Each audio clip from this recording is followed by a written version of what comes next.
அஸ்ஸலாம் அலைக்கும் வரஹ்மத்துல்லாஹி பரகாத்துக்கும். இன்றைக்கி வீடியோவில் நம்ம என்ன பார்க்க போகிறோம்னு கேட்டிங்கன்னா, நபி ஸல்லல்லாஹு அலைஹி வஸல்லம் அவர்கள் கெட்ட மனிதன் 4 குணங்களை பற்றி தெளிவாக சொன்னாங்க. அது நம்ம வாழ்க்கையில் இருக்காமல் நம்ம எச்சரிக்கையாகவும் நம்ம திருத்திக்கொள்ளவும் உதவும். இந்த வீடியோவை நீங்கள் முழுசாக பார்த்தீங்கன்னா உங்களுக்கு அந்த 4 குணம் நம்மகிட்ட இல்லாமல் இருக்கணும்னு அல்லாஹ்ட்ட துவா செய்வோம் இன்ஷா அல்லாஹ். அல்லாஹ்வோட தூதர் நபிகள் நாயகம் ஸல்லல்லாஹு அலைஹி வஸல்லம் அவர்கள் கூறினார்கள், அதாவது கெட்ட மனிதன் முதல் விஷயம் என்னன்னு கேட்டிங்கன்னா, அவங்க எவ்வளவோ தப்பு செய்வாங்க. சின்ன தவறுகள், பெரிய தவறுகள், மனிதனை நோவிக்கிறது, கஷ்டம் கொடுத்தது எவ்வளவு செய்தாலும் தான் தவறே செய்யலை அப்படின்னு சொல்லி என்ன செய்யறது நினச்சிக்கிறது. அதாவது பாவ மன்னிப்பு என்ன செய்யறதில்ல, அல்லாஹ்ட்ட கேட்குறதே இல்லை. ஆனால் நல்ல மனிதர்கள் தாங்க ஒரு சின்ன தவறு செய்தால் கூட நம்ம இந்த மாதிரி தவறு செஞ்சிட்டோமே, அல்லாஹ்ட்ட நாளைக்கு மறுமையில் பதில் சொல்லணுமே, ஒரு மனிதனை நம்ம நோகடிச்சிட்டோமே, அவரை நம்ம இப்படி பேசிட்டோமே, இப்படி பேசியிருக்கக்கூடாது அப்படின்னு சொல்லி நல்ல மனிதரோட குணம் என்ன செய்யும், அதை நினச்சி வருத்தப்பட்டுக்கிட்டே இருக்கும். அல்லாஹ்ட்ட என்ன செய்யும், தௌபா செய்யும். அதாவது அல்லாஹ் சுப்ஹானஹு வ தஆலா கூறுகிறான், மனிதன் என்ன செய்வான், மனிதன் சாதாரண மனிதன் தான், தவறு செய்யாத எந்த மனிதருமே இல்லை. ஆனால் தான் செய்த தவறை நினைத்து எந்த மனிதன் வருத்தப்பட்டு தௌபா செய்கிறானோ அவனே சிறந்தவன் என்று அல்லாஹ் சுப்ஹானஹு வ தஆலா கூறுகிறான். நபி ஸல்லல்லாஹு அலைஹி வஸல்லம் என்ன சொல்கிறாங்க, நீங்கள் உங்கள் தவறை நினச்சி தினமும் அல்லாஹ்ட்ட அஸ்தக்ஃபிருல்லாஹ் அலீம் அப்படின்ட்டு என்ன செய்யுங்க, ஒரு நாளைக்கு 100 தடவைக்கு மேலே அல்லாஹ்ட்ட கேளுங்க. நான் முன்பின் பாவம் மன்னிக்கப்பட்ட நபி, நானே ஒரு நாளைக்கு 70 முறை அல்லாஹ்ட்ட பாவம் மன்னிப்பு கேட்குறேன்னு சொல்லி சொன்னாங்க. அப்போ இந்த குணம் நம்மகிட்ட இல்லாமல் பார்த்துக்கிறணும். நம்ம செஞ்சது ரைட் தானே, நம்ம அப்படி செஞ்சுருக்கோம் அப்படின்னு நினைக்கக்கூடாது. நம்மகிட்ட என்ன செய்யும், சில தவறுகள் இருக்க தான் செய்யும். அந்த தவறுகளை திருத்தி கொண்டு என்ன செய்யும், நம்ம வாழக்கூடியவங்க இன்ஷா அல்லாஹ் இருக்கணும். 2வது கேட்டிங்கன்னா, அவங்க சின்ன சின்ன நல்ல காரியங்கள் செஞ்சால் கூட அது என்ன செய்கிறது, பெருசாக என்ன செய்கிறது நினைக்கிறது. ஆனால் இப்போ ஒரு சின்ன விஷயம் செஞ்சுட்டாங்க, அவங்க தொழுகாமல் இருப்பாங்க, தொழுகிடுவாங்க, குரான் ஓதுவாங்க, நோன்பு வைப்பாங்க.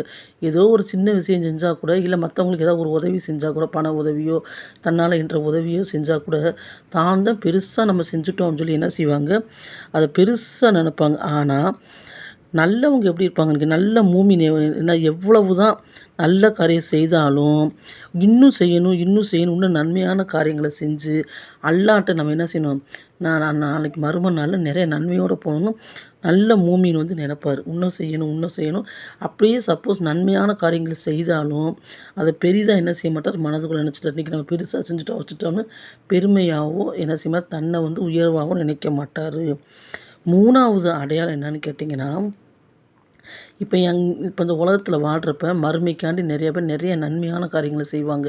தொழுகிறது, நோன்பு வைக்கிறது, ஹஜ்ஜு செய்கிறது, உம்ரா செய்கிறது, சுன்னத்தான முறையில் கல்யாணம் முடிக்கிறது, நிறைய விஷயங்கள் நன்மையான விஷயங்கள் என்ன செய்வாங்க, செய்யக்கூடியவங்களாக இருப்பாங்க.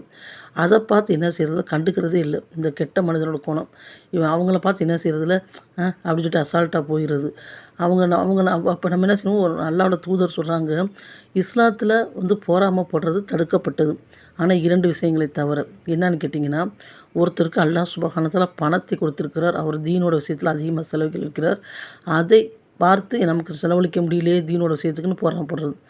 2வது, ஒரு மனிதர் அதிகமான நன்மையான காரியங்களை செய்கிறார், அதிகமாக தொழுகிறாரு, நோன்பு வைக்கிறாரு, ஹஜ்ஜு செய்கிறார், நம்மளால் முடியலைன்னு நினச்சி போராமப்படுறது. இந்த 2 விஷயத்துக்கு தான் இஸ்லாத்தில் அது அனுமதி உண்டு.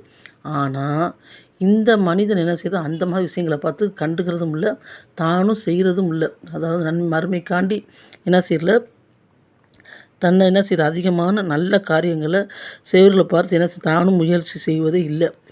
இது கெட்ட குணத்தின் ஒரு அடையாளம். யார் சொன்னாலும் செய்கிறதில்ல, தானும் செய்கிறதில்ல, அதை முயற்சியும் பண்ணுறதில்ல. 4வது குணம் என்னன்னு கேட்டிங்கன்னா, இப்போ மறுமைக்காண்டி செய்கிறவங்கள பார்த்து அவங்க என்ன செய்யலை, அதிகமாக செய்கிறவங்கள பார்த்து தானும் செய்ய முயற்சி செய்யலை. 3வது விஷயத்தில். 4வது என்னன்னு கேட்டிங்கன்னா, உலகத்தில் வாழ்கிறப்ப தன்னை காட்டில் அதிகமாக வசதி இருக்கிறவங்கள பார்த்து பொறாமைப்படுறது. நமக்கு அல்லாஹ் இப்படி கொடுக்கலையே, நமக்கு அல்லாஹ் இதை செய்யலையேன்னு. அல்லாஹ் சுப்ஹானஹு வ தஆலா நம்ம தாய் வகுத்தில் இருக்கிறப்பவே ஒரு மலக்குமாரை வரவழைத்து இந்த அதாவது நம்ம சதக்கட்டியாக இருக்கிறப்பவே அல்லாஹ் சுப்ஹானஹு இந்த மலக்குமார் கேட்குறார், யா அல்லாஹ் இதை ஆணா படைக்கவா பெண்ணா படைக்கவா? இந்த பெண் இந்த உருவம் என்னென்ன சாப்பிடும், என்னென்ன அனுபவிக்கும், என்னென்ன ஞாபகத்துகள் அது கிடைக்கும், அது எங்கே மரணிக்கும், அது என்ன கல்யாணம் முடிக்கும், எல்லா விஷயத்தையும் பர்ஃபெக்டாக என்ன செய்றான், மலக்கை வைத்து எழுதிவிட்டான். இதை மாற்றணும்னா துவாவால் மட்டும்தான் நபி ஸல்லல்லாஹு அலைஹி வஸல்லம் முடியும்னு சொன்னாங்க. உங்கள் விதியை மாற்றுற சக்தி துவாக்கு மட்டும்தான் இருக்குன்றாங்க. அப்போ நம்ம என்ன செய்யக்கூடாது, அடுத்த மனிதரை பார்த்து அல்லாஹ் இவங்களுக்கு இவ்வளோ ஞாபகத்தை கொடுத்துருக்கானே, கார் கொடுத்துருக்கேன், வீடு கொடுத்துருக்கேன், வசதி கொடுத்துருக்கேன், நமக்கு எதுவுமே கொடுக்கலன்னு நம்ம என்ன செய்யக்கூடாது, பார்த்து பொறாமைப்படக்கூடாதுன்னு அல்லாஹ்வோட தூதர் சொல்கிறாங்க. நமக்கு அல்லாஹ் ஞாபகத்தை கொடுத்துருக்கேன். கண்டிப்பாக ஒவ்வொரு மனிதருக்கும் அல்லாஹ் ஒவ்வொரு விதத்தில் ஞாபகத்தை கொடுத்துருக்கேன். பணக்காரங்களாக இருப்பாங்க, காரு வசதி வீடு எல்லாம் இருக்கும். அவங்களால அதெல்லாம் அனுபவிக்கிறது கூட என்ன செய்ய முடியாது, முடியாத சூழ்நிலை மனம் என்ன செய்யும், கஷ்டத்தில் இருக்கும். பல விதவிதமாக உணவு இருந்தாலும் அவர்களால் சாப்பிட முடியாது, பல நோய்கள் இருக்கும். அதே மாதிரி கேட்டிங்கன்னா ஒவ்வொரு வீட்டில் பார்த்திங்கன்னா இல்லாமல் இருக்கும். அவங்களுக்கு அல்லாஹ் உடம்பு ஆரோக்கியத்தை கொடுத்துருப்பேன், சாப்பாடை பறக்கத்தை கொடுத்துருப்பேன். அல்லாஹ் யார் யாருக்கு என்னென்ன கொடுத்தா அவனுக்கு தெரியும். இப்போ நம்ம பிள்ளை வச்சுருக்கோம், எந்தெந்த பிள்ளைக்கு என்னென்ன செய்யணுங்கிற நமக்கு தெரியாதா? ஒரு வீட்டில் ஒரு உதாரணத்துக்கு நான் ஒரு கதை சொல்கிறேன். ஒரு வீட்டில் ஒரு தாய்க்கு 3 பிள்ளைங்க இருந்துச்சாம். அப்போ அந்த 3 பிள்ளைங்களில் ஒரு பிள்ளைக்கு அந்த தாய் பிரியாணி கொடுக்குறாங்க, ஒரு பிள்ளைக்கு பழைய சோறை கொடுக்குறாங்க, ஒரு பிள்ளைக்கு ரசம் சாதம் கொடுக்குறாங்க. அப்போ அதை பார்த்துட்டு இருந்த ஒருத்தவங்க, ஏம்மா 3மே நீங்கள் பெற்ற பிள்ளை தான், நீங்கள் ஏன் இப்படி ஒவ்வொரு பிள்ளைக்கு ஒவ்வொரு மாதிரி சாப்பாடு கொடுக்குறீங்க, 3 பேர்த்துக்கு ஒரே சாப்பாடை கொடுக்க வேண்டியதானே அப்படின்னு கேட்டப்போ அந்த தாய் சொல்கிறாங்களாம், நான் பிரியாணி கொடுத்த பிள்ளைக்கு எந்த நோயுமே இல்லை, அந்த பிள்ளை ஆரோக்கியமாக இருக்குது, நான் பிரியாணி கொடுக்குறேன். நான் ரசம் சோறு கொடுத்த பிள்ளைக்கு காய்ச்சல் அதிகமான காய்ச்சல் அடிக்குது, இந்த காய்ச்சல் நேரத்தில் அந்த பிள்ளைக்கு நான் பிரியாணி கொடுத்து அந்த காய்ச்சல் மேலும் அதிகமாகி அந்த பிள்ளை என்ன செய்யும், உடம்புக்கு முடியாமல் போயிடும். 3வது பிள்ளைக்கு நான் கஞ்சி கொடுத்தேன், அந்த பிள்ளைக்கு லூஸ் மோஷன் போய்கிட்டு இருக்கு, அந்த நேரத்தில் நான் ரசம் சோறும் கொடுக்கக்கூடாது, பிரியாணியும் கொடுக்கக்கூடாது, அதனால தான் நான் பழைய சோறு கொடுத்தேன்னு சொன்னாங்க. அதே மாதிரி உலகத்தை படைத்த ரப்புல் ஆலமீன் ஒரு தாய்க்கு 70 தாய்க்கு சமமானவன்.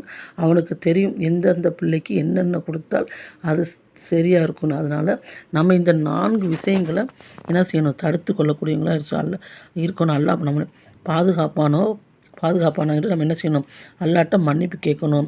நல்ல காரியங்களை நம்ம என்ன செய்யணும், அதிகப்படுத்தணும். அது மட்டும் இல்லாமல் உலக விஷயத்தில் நம்ம கீழே இருக்கிறவங்கள பார்த்து அல்லாஹ்வுக்கு நன்றி செலுத்தணும். அல்லாஹ் நம்ம நல்ல அடையாளம் வாழ வைக்கிறதுக்கு அல்லாஹ் என்ன செய்வானா, தௌஃபீக் செய்வானா, அதிகமாக துவா செய்யணும். இந்த 4 குணம் மட்டும் நம்மகிட்ட இருக்கக்கூடாது. சப்போஸ் இருந்துச்சுன்னா அதை நம்ம திருத்திக் கொள்ளவங்களா இருக்கணும். ஒன்று என்ன செய்யுது, ஃபஸ்ட்டு குணம் என்னன்னு கேட்டிங்கன்னா, எந்த தவறு செஞ்சாலும் உணராமல் அல்லாஹ்ட்ட மன்னிப்பு கேட்காமல் இருக்கிறது. ரெண்டாவது என்னன்னு கேட்டிங்கன்னா, நம்ம என்ன செய்கிறது, ரெண்டாவது விஷயம் என்னன்னு கேட்டிங்கன்னா, சின்ன சின்ன நல்ல காரியம் செஞ்சு அதை பெருசாக நினைக்கிறது. 3வது மறுமைக்காண்டி எதுவும் சேர்க்காம முயற்சி பண்ணாமல் இருப்பது. 4வது தன்னை விட உலகத்தில் வசதியாக இருக்கிறவங்களை பார்த்து பொறாமல் கொள்வது.